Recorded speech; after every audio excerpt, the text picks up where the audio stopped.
Estamos nosotros en contacto a esta hora con Iván Arenas, analista político, columnista del diario Perú 21, especialista en temas de conflictividad y gestión social. Iván, gracias por tu atención. Muy buenas tardes. Muchas gracias, buenas tardes.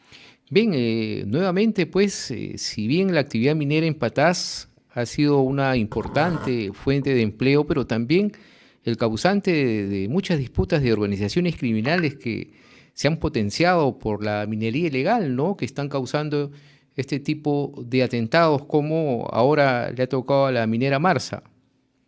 Sí, esta vez ha sido en la minera Marsa, esta vez ha sido en otro lugar, ha sido básicamente también en lo que es la propiedad de la comunidad campesina de Yacuabamba, una de las comunidades campesinas, digamos, que han logrado organizarse a través de cooperativas mineras.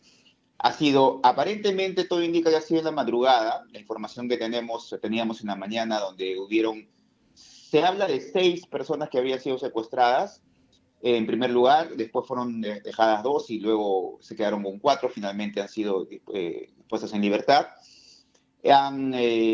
Han incursionado en una bocamina, la bocamina sería la bocamina llamada Españolita, han hecho algunas explosiones, han robado también algunos insumos. Básicamente no es uno de los actos, digamos, con mayor impacto, pero no es el único, ¿no? Es el tercer o cuarto acto ya que se realiza en la zona, pero como te decía, no es el único. Adicionalmente a eso, vale decir una cosa, que en Patás hace una semana fue nuevamente ampliado el estado de emergencia. Sin embargo, en la zona de Yacuabamba, donde ha sido este atentado, no hay una declaratoria de estado de emergencia, ¿no? Allí, de alguna otra manera, el Estado no tiene la presencia tan importante como la tiene en Patás. Uh-huh. Pese a que incluso lo que sucedió con Poderosi, nosotros lo hemos comentado y también hemos escuchado tus comentarios aquí en RCR, se declaró el estado de emergencia, no ha habido un avance, ¿no?, en la lucha contra la minería ilegal en esta zona.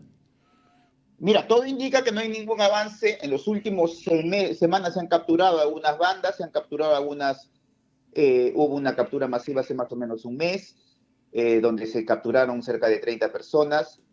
También han habido algunas capturas, pero menores.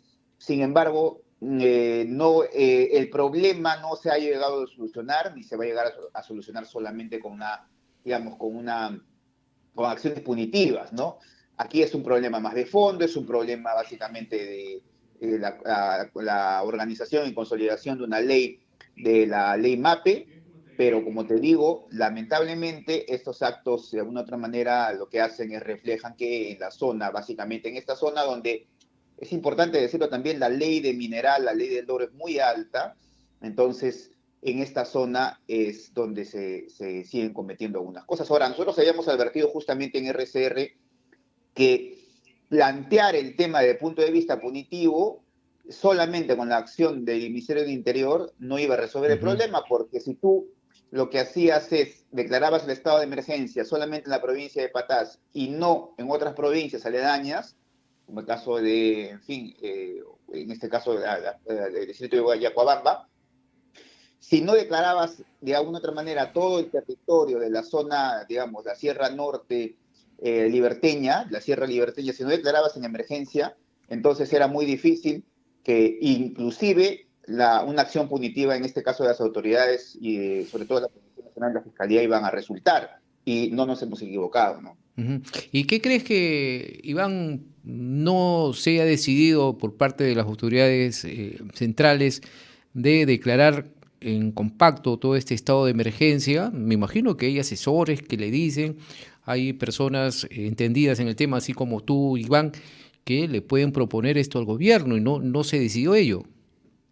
Mira, hay varias cosas. En realidad existe una especie de óptica solamente de ver el tema como un tema básicamente que le corresponde al accionar en este caso, Ministerio Público y la Policía Nacional. Es cierto, es cierto.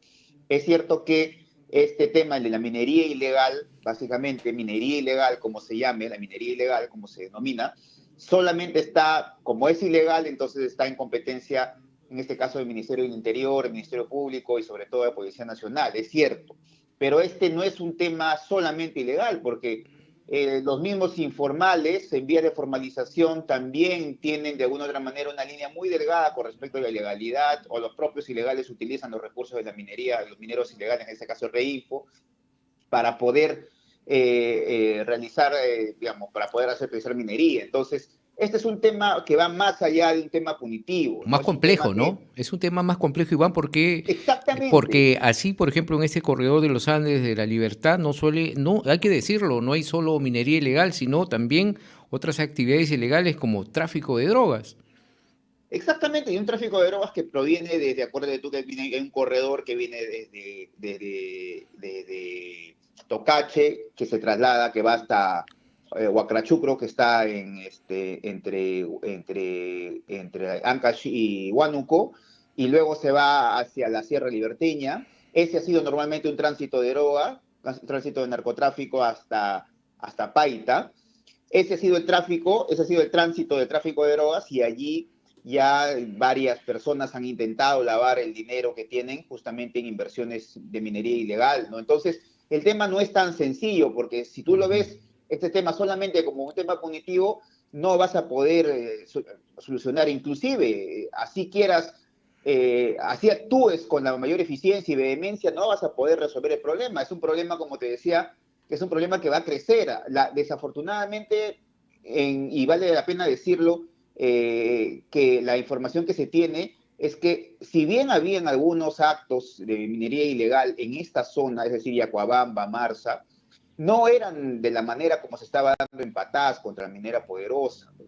Era, de alguna otra manera, eran actos menores. Sin embargo, lo que hemos visto ya es una actitud absolutamente criminal, ¿no? Es el tema de, en primer lugar, como te decía, poder retener a 6 personas, liberar a 2, luego a 4, y robar explosivos, hacer Claro, explosiones explosivos y varios locales. derribar Entonces, anteriormente ese no es un torres, tema ¿no? menor. Derribar anteriormente torres. Entonces, estamos ya hablando de acciones terroristas.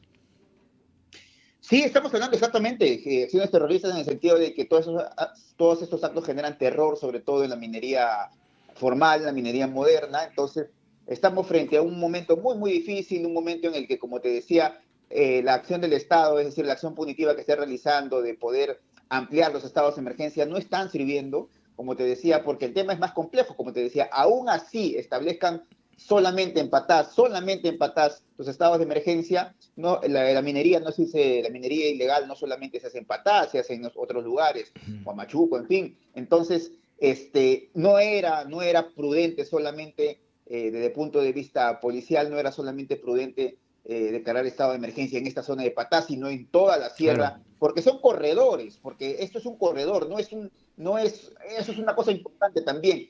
El tema territorial es que no es solamente un territorio geográfico, sino es un corredor, básicamente. Entonces, lo que tú tienes que hacer es declarar estado de emergencia en todo este corredor donde hay minería ilegal, pero también se encuentra con el narcotráfico, ¿no? Ahora, finalmente, Iván, ¿se ha podido, tú aprecias que hay algún tipo de voluntad política de parte del Poder Ejecutivo, pero no así de igual manera por parte del Poder Legislativo, ¿no? Que derogó pues un instrumento legal que hubiera permitido combatir este terrible flagelo? Sí, en principio yo creo que aún teniendo, por ejemplo, los reinfos, aún el reinfo, digamos, actualmente las personas que no cumplen el reinfo pueden también estar sujetas a interdicción, ¿no? Si es que no cumplen algunas cosas, evidentemente. Lo que pasa es que el reinfo pone en una situación medio extraña, ¿no? Ya no los convierte en mineros informales, sino en vías de formalización, y a partir de allí muchos mineros ilegales aprovechan esa condición, ¿no? No quiero decir que todos, evidentemente, y aquí hay que separar la paja del trigo. Lo que el Congreso debería hacer, y le corresponde efectivamente al Congreso, es debatir una ley de la minería artesanal y menor escala, la ley MAPE, ¿no? Eso es lo que los mineros quieren. O sea, tú conversas con la Confemín o con los asesores de Confemín y te van a pedir que ellos quieren en realidad una ley MAPE, pero ¿qué pasa? Que no se ponen de acuerdo. El Congreso ya terminó su legislatura, se va a renovar el Congreso, en esta legislatura no va a haber, y yo lo que proyecto es que Reinfo va a seguir extendiéndose por lo menos un año o 2 años más, porque no hay, como te decía, no hay una posibilidad frente al Reinfo de poder formalizar. Esta ley MAPE no se va a dar en la próxima legislatura como no se ha dado en esta. Entonces, yo lo que veo es que el Reinfo va a seguir hacia adelante y finalmente el Reinfo va a terminar ampliándose, ¿no? Así es, ¿no? Y estas declaraciones que escuchaba recientemente incluso al empresario Roque Benavides, de decir que incluso Bolivia exporta oro ilegal que sale de contrabando del Perú, a vista paciencia, lo saben todas las autoridades, pues, y no se hace nada al respecto. Sí, sí, claro que sí, ¿no? Se hace, no hay, digamos, el oro ilegal también se exporta por las aduanas, ¿ah? O sea, eso también deben saberlo los funcionarios, las autoridades, sino que como te decía también en otra entrevista, te decía que hay grandes cadenas de corrupción donde de alguna otra manera les interesa que nada cambie para que puedan seguir hacia adelante. Entonces, como te decía, pueden hacer interdicciones en este momento, pueden tener estados de emergencia en este momento, pueden, digamos, tener golpes, pero eso no alivia, eso no mitiga lo que está sucediendo. Con el oro, con el precio en el que está, superior a 2.300 la onza, entonces dólares la onza, entonces es imposible que tengamos solamente una solución mágica o que la solución provenga básicamente de la Policía Nacional, ¿no? Yo con todo lo que pueda hacer la Policía Nacional, el tema no solamente acaba ahí, ¿no? Así es. Bien, entonces es un problema que se tiene que solucionar, un tema muy difícil. Es un flagelo, pues, que indudablemente golpea a nuestro país. Muchas gracias, Iván Arenas, analista político, columnista del diario Perú 21, especialista en temas de conflictividad y gestión social, por tu participación aquí en RCR. Un abrazo, buenas tardes. Muchas gracias a ti, gracias.